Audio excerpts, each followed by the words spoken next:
Hey guys, Poro here with another guide, this time for a unique one. No champions or roles this time, we'll be doing a guide for an objective.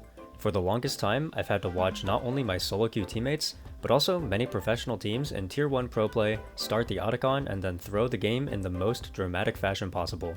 This happens so frequently across all regions of play that it sparked a narrative surrounding the objective that Atakhan should almost never be started because it's the only way to throw games and it deals too much damage and it's too scary and too volatile. Well, guess what? I'm here to dispel that notion and show you all that Atakhan is not only a fantastic objective to start at multiple points in the game, but is also not nearly as intimidating to face as many people believe. I wasn't planning on making this guide at all, but during one of my recent LCP co-streams, I decided to go on a couple of Atakhan side tangents, and I have enough clips from that co-stream and from other games that happened that I can combine it all together to do an almost full breakdown on the objective. In this guide, I'll be using those clips to go over what a bad Atakhan start looks like, how teams can avoid those bad starts, how to set up the objective properly, and how to actually fight the Atakhan properly once you start it, and finally what it looks like when a team does start the Atakhan well. Throughout these clips, I'll be repeating myself a lot and retreading the same waters, but I think it's important to do so. Atakhan is clearly not an easy objective to do, as evidenced by a full year of misunderstandings and throws, so I'll be really trying to hammer in the points I do have. Before showing any clips, I want to go over the theme of this guide, and that is my 4 key points for starting an Atakhan. I actually call it the 3 key points a couple of times in the clips, but don't worry about that. It's 4 key points, and it'll make sense once you finish the video, just trust me. Basically, how this works is that when you're starting the Atakhan, there are 4 things your team should be thinking about before you even touch it. Number 1, control the tri-bush choke point. Best way to do this is with a control ward to make sure that the enemy team can't drop one of their own to deny your vision. Number 2, control the lane. Make sure you have prio of the lane by pushing the wave and sweeping all bushes for teleport wards. Number 3, kite the Atakhan towards the lane. Always, always, always kite the Atakhan towards the lane. Number 4, play for the fight. Securing Atakhan is cool, but that's priority number 2. Priority number 1 is to play to win a teamfight against the enemies as they walk in. If everyone on your team, or at least most people, are keeping these 4 ideas in mind, you will be able to turn your Atakhan starts into consistently positive plays. If you cannot meet all 4 of these conditions, do not start it. Let's briefly go over what the goal of each of these 4 points is. Points 1, 2, and 3 all serve the exact same purpose. You want to force the enemy team to walk into uncomfortable territory that you control. Fighting in choke points is really hard if you're the team walking into them, and by controlling the tri-bush, you control that vital choke point that the enemy has to go through. By controlling the lane, you can close off that second option teams will look for once they struggle to get through the choke, as well as avoiding pincer attacks from teleport flanks that the enemy team could use to turn your advantage against you. And finally, by kiting the Atakhan towards the lane, you amplify the power of the first 2 points by forcing the enemy to walk into you through bad conditions for even longer, while you yourself have easier access to the lane, which is not only good for keeping prio of the lane, but is also your easy exit ticket out if things go south. Also, by kiting it, you can make the Atakhan reset on your way out, which makes it so the enemy team will struggle to start it on their own. And I can probably guess what your main complaint is now. Atakhan shreds resistances like butter, and his attacks hit hard. How can we possibly play for the fight when we're so stat handicapped before the fight even begins? And don't worry, I have an answer for you for that too. You see, this is actually a complete myth, and by the time you finish this video, you'll understand that by understanding how the Atakhan's abilities and passives work, this threat of stat shredding is no threat at all. With all of that out of the way, let's start playing the clips, the first one being what a suboptimal Atakhan start would look like. Okay, Secret Whale starting the Atakhan here. They have no vision in the tri-bush right now. Alright, they just placed a ward. They should kite this bot. They should be kiting it down, towards top lane. I don't like that they're not kiting it. It's gonna be easier for Wukong to get in now. See, Alistar's flashing on the Wukong. Okay, Wukong can't get in. They played it fine. Let's see how the fight looks. The Ornn combo wasn't amazing. Rumble is cooking the backline right now. Alright, pretty good, pretty solid. So Dire's doing a good job here, just chunking the Wukong, making sure he's struggling to get in. Taki's flashing on the Wukong, making sure he can't get into the pit either. But it's like, they wouldn't have to do all of this like mental gymnastics to get Wukong out of the pit if they just kited the Atakhan like over here. Like if they kited the Atakhan over here, and Levi would have to walk through this entire choke and then still like walk through the river to get to the Atakhan, like they would have such an easier job zoning him. This is why kiting Atakhan is like so important. Okay, so imagine the situation where they kite Atakhan towards this direction, like where I'm hovering on the minimap, right? And then if Levi has to walk all the way through Tribrush and then stand in a river to try to contest the Atakhan, and then Taki flash combos the Wukong, like it's so much easier for Secret Whales to fight in that position because they don't have to like play through this ugly choke point. Like they don't have to like try to corral through the choke point against Gam's team. Like they can just play on the open area, and it would be a lot easier for like everybody on Secret Whales to collapse and like turn the fight. So the idea with the Atakhan star here, and again, just like the dragon, I think that the Atakhan star is a good idea. I think the Secret Whales have the right idea by doing this. I think the Secret Whales often have very good ideas around whether or not they can start objectives. I think this is one of this team's strengths. So the idea with starting the Atakhan is that you want the enemy team, you're like super ahead, right? Secret Whales are 5k gold up. They think they win basically every fight.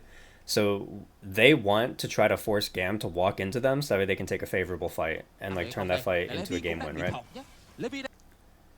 In order for Gam to contest this Atakhan, they have to walk through Tribrush and then like get into the pit to smite the Atakhan, right? The hardest thing for Gam in this situation is getting through this Tribrush, right? Trying to work your way through small choke points like this against a team with setup is really hard.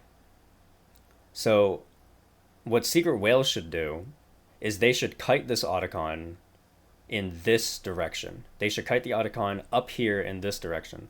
The reason why they do that is because it forces Gam to commit through more of the choke, because like this Wukong has flash, right? So the way that Wukong is probably looking at this is like, okay, if I can just get to like right here, then I can like flash over the wall and then maybe try to contest the Atakhan or like engage on Secret Whales who are gonna be who are gonna have like their armor shredded and stuff. And then so like that's what Levi is thinking. So if the Atakhan is over here, that play is not available to Levi, and the only way that Levi would be able to contest it is if he gets all the way through the Tribrush, then pops out here and has to like stand here in the river to be able to smite it, right? He has to extend so much further. And then the other thing that this does when Levi's out here is that it's a lot easier to turn onto him. So from Secret Whale's perspective, again, like smiting the Atakhan is great, but the real priority that they're going for is that they want to win a fight. Like either they want Gam to identify that they can't fight, and then Secret Whales just get a free Atakhan, like that would be great. And then the other situation is that Gam tries to commit for the Atakhan, and then Secret Whales can wipe them. So like those are the two goals that Secret Whales are looking at when they're starting this Atakhan. If Levi is here, like if Gam has to commit all the way to this line in order to contest the Atakhan, turning onto him is super easy because this is like a very open area. It's easy to fight in this area.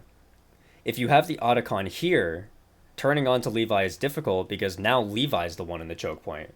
So Secret Whales have to engage into the choke point, and then as Levi backs out of the choke point to retreat, Secret Whales are the ones who have to push into the choke point, which means that now they're the ones who are at the disadvantage in theory. So like when we watch this fight play out, they're not kiting the Atakhan at all.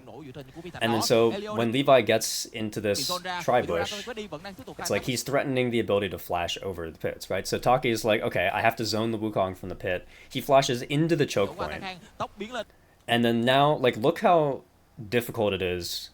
Like, look how much more difficult this situation is for Secret Whales than, like, it probably should have been.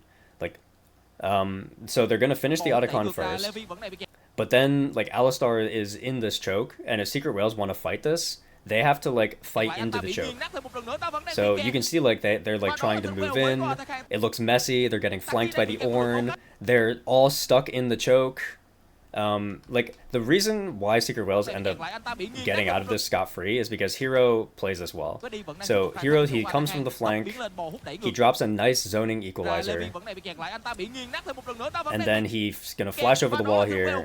At least I think he flashes over the wall here. I feel like I remember him flashing over the wall. Yeah, he flashes over the wall and then like fries their backline, right? But like this entire situation that like looked scary could have been completely different if you kited the Otacon up here. Like, if the Otacon is kited up here, then that's, like, so much extra distance that Gam would have to cover through the Oriana ball to actually get to contest the Otacon. And then once they get here, by the time that they get here, the Otacon is gone. And as soon as you kill the Otacon, the armor magic resist debuff disappears. So Secret Whales are back at full strength. Then Alistar can flash combo in, and then the fight looks super, super easy from there, and like there's no risk at all. So when you're starting Otacon, there's like 3 super important things that go into it. You have to control the tri-bush. So if you're on this side of the map, like if the Otacon spawns bot side, you have to control either this tri-bush or this tri-bush, whichever side the enemy team is walking in from. So that's priority number 1, is control the choke point. Priority number 2 is control the lane. So you want to make sure that you have pressure in the lane. So like in this situation, for example, something that Secret Whales probably should have done before they started this Otacon is swept out these bushes. Because going for a TP flank here is like one of the best ways to contest an Otacon. Because then you force Secret Whales to, or you force the team who's doing Otacon to like stay in the pit longer because they're like getting pincered, right?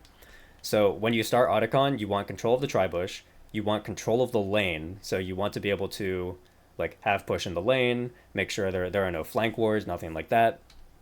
And then like so those are the 2 things that you really want to control before you start the Otacon.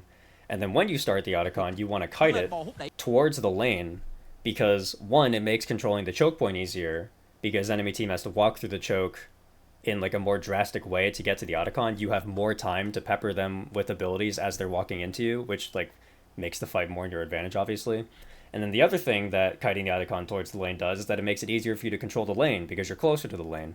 So if the minion wave comes, it's easier for you to push the minion wave out. If people try to walk through the lane, like you can see them, you have full vision of them. So it's like by kiting the Otacon towards the lane, you're like checking like every single Otacon box possible and just making the situation way easier. So I think that the idea to start Otacon here is really good. I just feel like they should have prepped it better.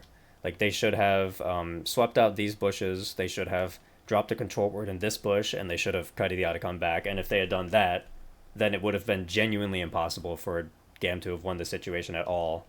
Whereas what we got was that it was actually kind of scary.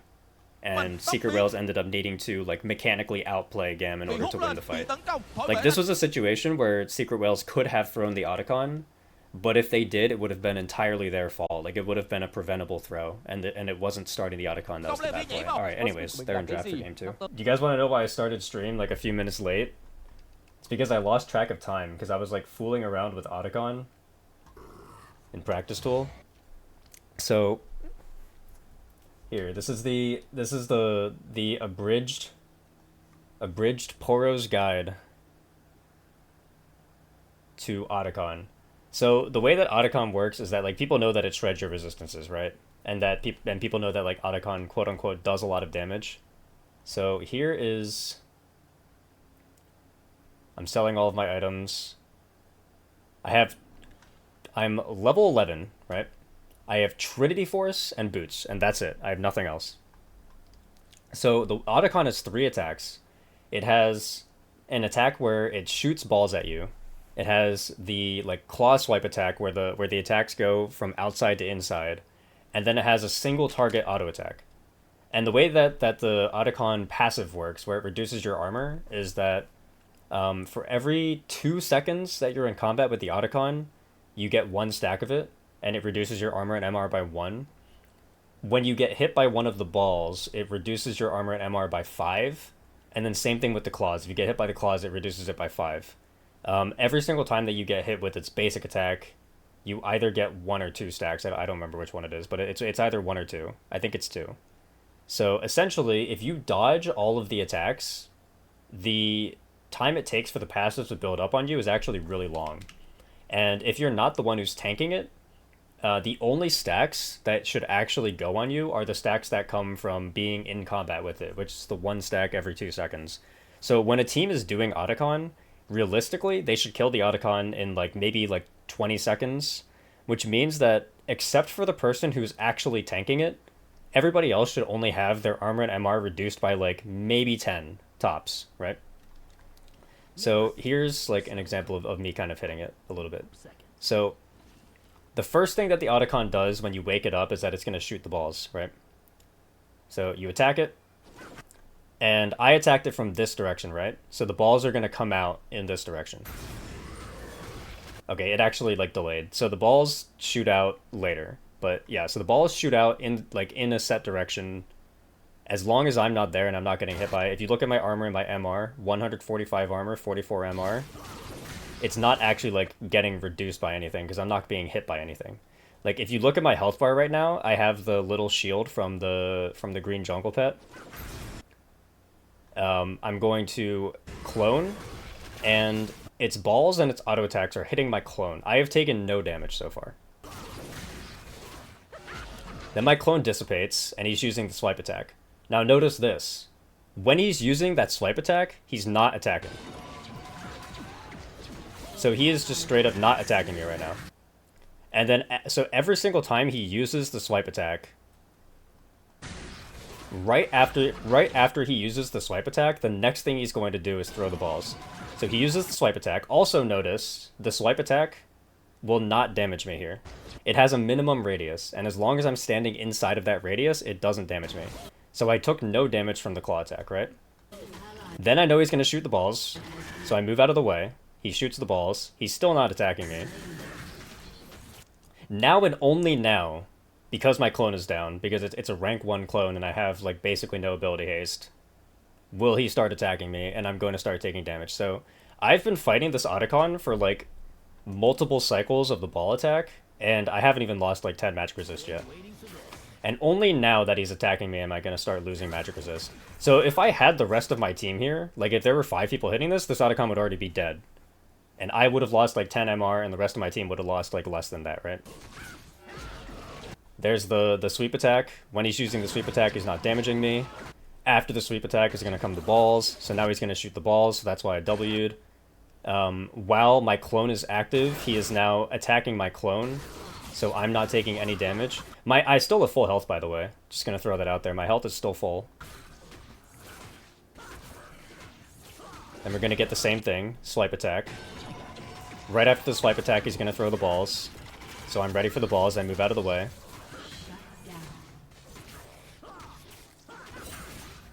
Same thing, there's the swipe attack. Then he's going to shoot the balls, so I move out of the way. And I smite it, and I've taken no damage. I'm full health. I'm literally full health. I have taken 0, 0, 0 damage. And I soloed it, again with just Trinity Force and Steel Caps. So Atakhan is a very easy objective to take if you know what you're doing. And I feel like the reason why a lot of these teams are struggling is because they don't know what they're doing when they start hitting Atakhan. Like, they don't actually know how the attacks work. Like, one of the things that I see all of the time when teams do Atakhan is that the ranged champions try to walk through the claw attack. They're like, okay, I'm going to move in, and then when the Atakhan uses the swipe attack, I'm going to pass through the swipe attack so that way I only get hit by it once, right? But what they don't know is that they can keep on moving in, and as long as they're not the person who's the closest to the Atakhan, they're not going to take any damage from the Atakhan's attacks, because the Atakhan's attacks are single target. So you can just move in on the swipe attack. You will take no damage, and then as long as you're ready to dodge the ball attacks, it's completely fine.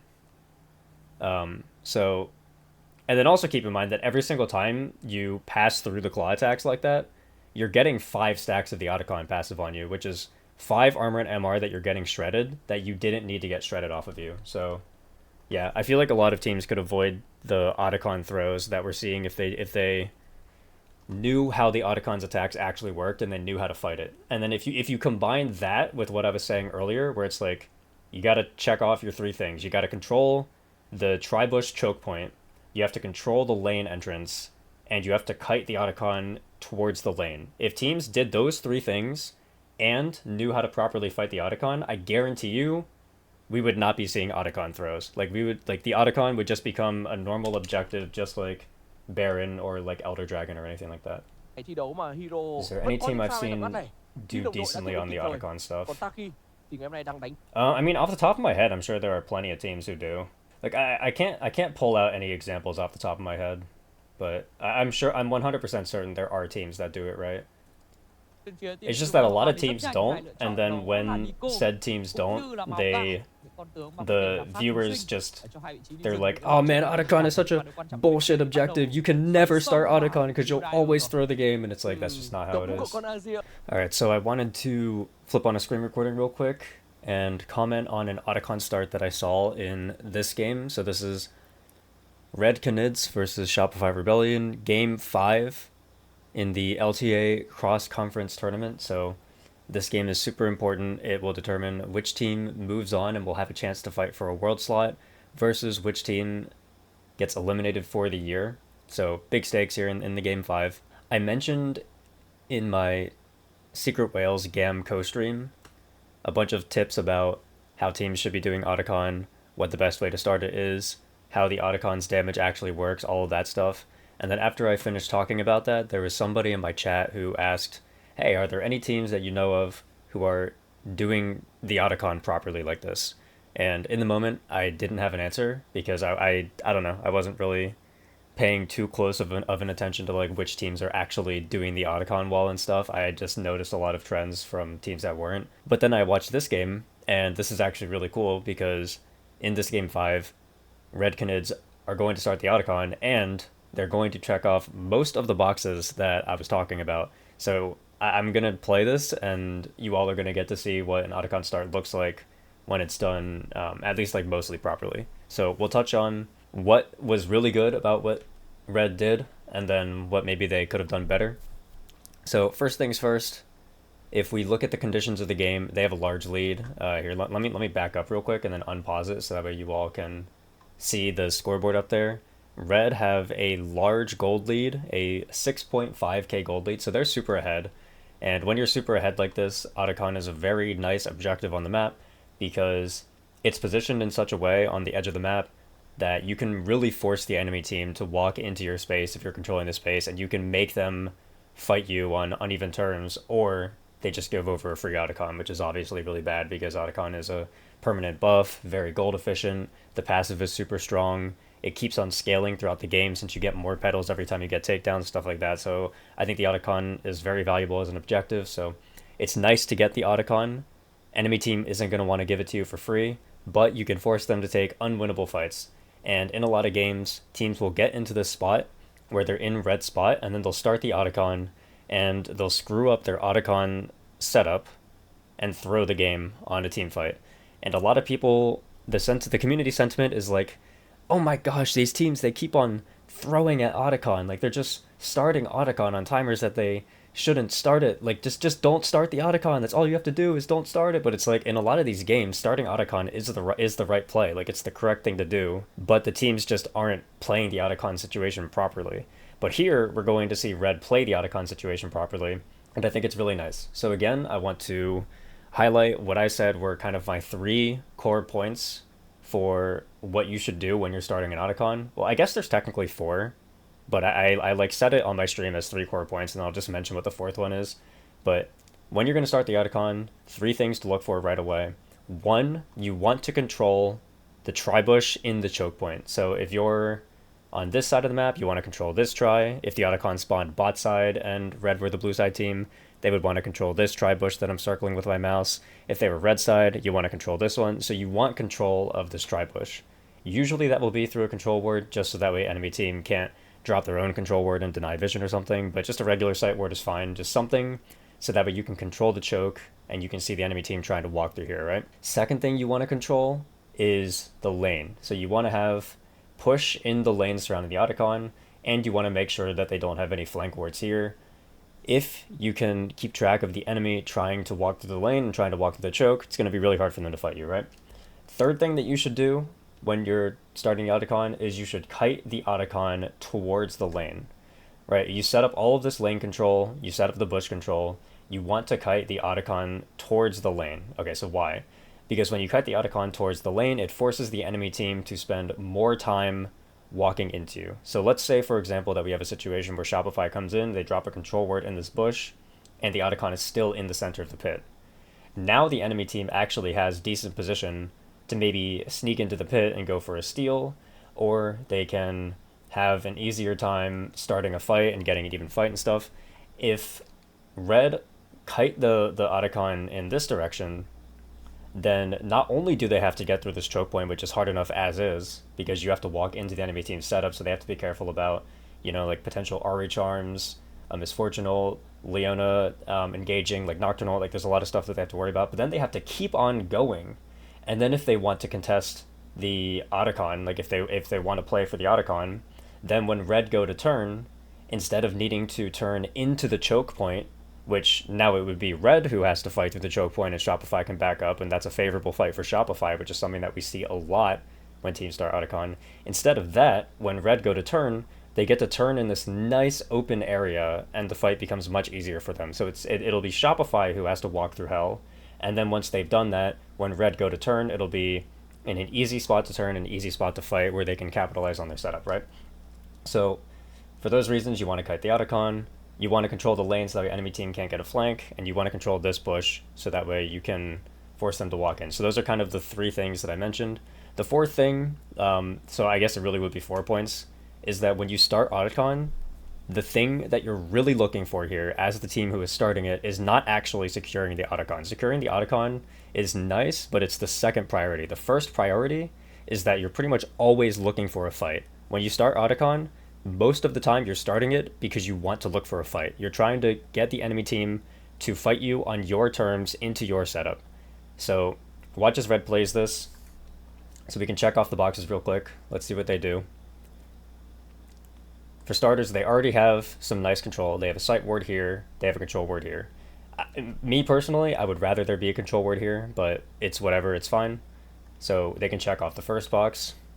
Then we're going to see Rebello come up. He's going to push out this top wave. So now they have control through the lane.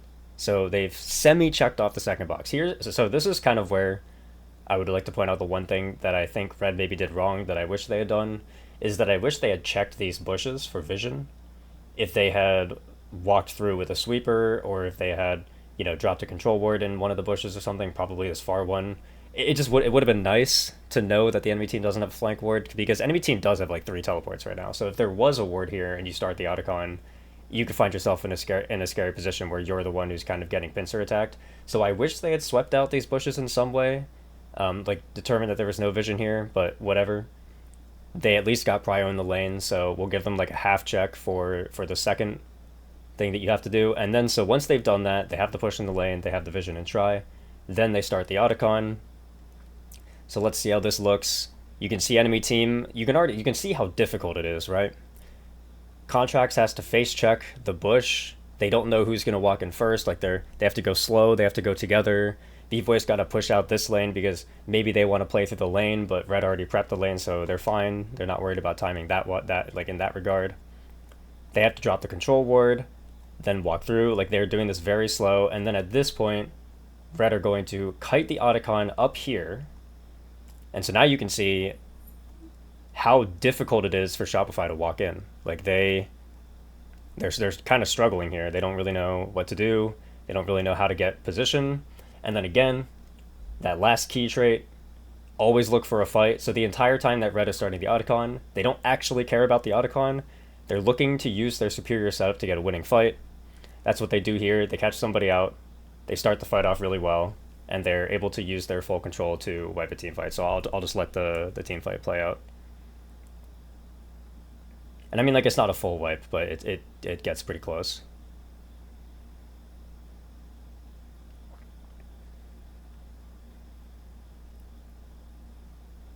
Alright, so they kill 3, and then they can turn back and get the Atachan.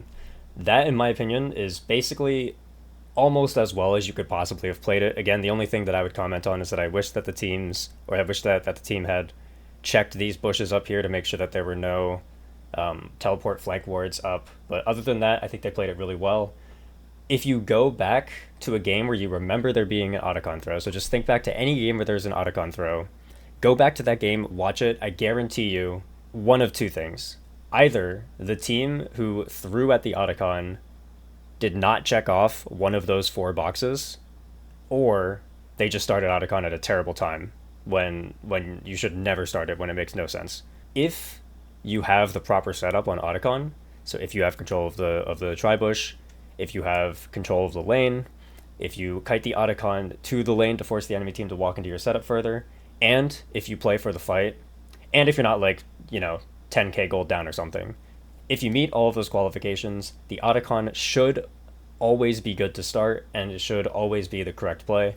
So I want to really just try to get rid of this notion that Atakhan is this bad, scary objective to start, and it's like the only way that you can throw games from a winnable position, because it's really not. It's just that it's a new objective, so teams really haven't quite learned how to set it up yet.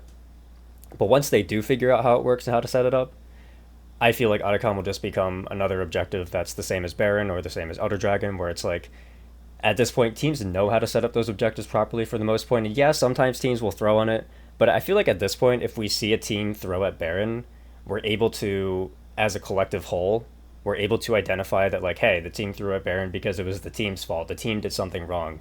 It wasn't the Baron's fault. It wasn't, don't start Baron ever because you'll always throw at Baron. But it's like, that's just the sentiment that exists around Atakhan right now, and I just find it really weird. And again, I want to point out, the other thing that people will say about Atakhan all the time is that they're like, yeah, but playing for the fight is weird because Atakhan shreds your armor and magic resist. That's why it's so easy to throw on Atakhan. It's because it's shredding your armor and magic resist and making your combat worse. But this is also kind of a myth because, again, based on the way that Atakhan's attacks work, everybody can dodge the claw attack. There should be no excuse for anybody on your team to ever get hit by the claw attack. Everybody should dodge the balls attack. There's no excuse to ever get hit by the balls. Those are the 2 attacks that are really applying stacks to you. Every single time you get hit by a ball or a swipe attack, you are getting 5 stacks of that passive on you. So that's like a large chunk of the passive. So nobody should ever be getting hit by those. And then again, the Atakhan is a single target for its auto attack. It has single target auto attacks, and it only applies stacks to the person who it's actively attacking, and it only attacks the person who's closest to it. So you just take your tankiest member, you slap them closest to the Baron, everybody else can dodge every other attack, and then so the only stacks that you as a team are taking, if you're not the super tanky person who's tanking the Atakhan attacks, the only stacks you should be tanking, or the only stack you should be getting, are the 1 stack every 2 seconds that you're in the pit fighting the Atakhan. So if you kill the Atakhan in, let's say, 10 seconds as a team, then everybody on your team, except for the person tanking it, should be down 5 armor and 5 magic resist. That's nothing. That's like a mountain dragon of resists. That like never makes a difference ever. So the idea that Atakhan is shredding your resistances enough that it's making you throw the game because you're just so much weaker than the opponent is not true. The only reason why your resists are getting shredded that much are because you're not properly dodging the Atakhan attacks, because you don't know how the Atakhan attacks work. And then of course the other thing to mention is that the Atakhan stacks cap out at 50. So let's say that you have a tank with 250 armor and 150 magic resist, like tanking the Baron, right? Or tanking the Atakhan, right? The most that they can lose is 50. So they're not even, like, by tanking it, they're not even going from like 250 to squishy or something. They're going from 250 to 200. That's barely a difference for a super tank. So like in this game, for example, I know that Leona wasn't there when they started the objective, but they could have had Leona hit it, and if she presses W, it's like she's not losing jack shit. Like, she's not actually becoming not tanky, and then everybody else loses barely anything. So I think that there's a lot of things about Atakhan that people think are way scarier about it than it actually is. So yeah, that's all I have to say. So after all that, Atakhan doesn't seem so scary anymore, right? Check off those 4 boxes. Control the tri-bush, control the lane, kite the Atakhan to the lane, and play for the fight. And as for actually fighting the Atakhan, have 1 person tank it, they should get hit by the single target auto attacks, and nobody else should take any damage from anything. And if you do this, your team will only get shredded maybe 5 to 10 stats tops, which is nothing compared to the extremely great teamfight conditions you have due to the setup. You know what's funny? I recorded the entire video, edited everything, uploaded it to YouTube, had it processing, and almost hit post. And then I remembered that I completely forgot to do the Patreon segment. I recently made a Patreon for anyone who would like to support me more. Use the link in the description to check that out. I have 3 tiers, each with varying amounts of benefits. Most recently, for people who chose the $5 or $10 tier, I uploaded a full unedited 5-hour video of me rewatching and reacting to the Worlds 2022 DRX vs T1 Grand Finals.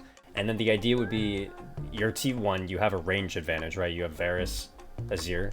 You have this advantage to slowly push DRX out of the space. And I feel like you would then take control of this banana brush, and then once you have control of this bush, like as soon as you have like a control ward or a body that you can put in this bush, then you can start the dragon and then like kite the dragon out towards mid side and then like play on this side of the fight.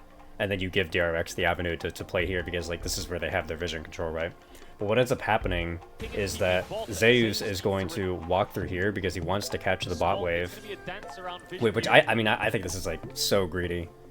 Maybe objectives were weaker back then than they are now, although that's not how I remember it. Like the way that I remember it back then is that Soul still felt like a crazy win condition. But I feel like nowadays people's mindsets are so objective focused that they would be willing to drop this bot wave for positioning of the objective, whereas here T1 are making the call where it's like, no, we have to catch every wave. And so like you see Owner is catching the mid wave, Yone is catching the bot wave, and then T1 are just gonna basically completely lose control of the space. I mean, like Keria and Guma walking in here with these conditions is crazy. If you're interested in stuff like that, as well as other behind the scenes stuff like drawing streams or early scripts, go see what's up over there. Shout out to Dylan the Orange Devourer, Haley, and Doomsday for being Psychopathic supporters, and Elby for being a pro Poro provider on Patreon. Psychopathic supporters are supposed to get a custom Poro drawn for this part, but literally none of them have gotten back to me yet on that. I stream on Twitch and also have a Discord server, link in the description. I also have a Ko-fi page for any one-time tippers who don't want to do a monthly Patreon subscription. I have nothing else for you, I'll see you at Worlds. Bye!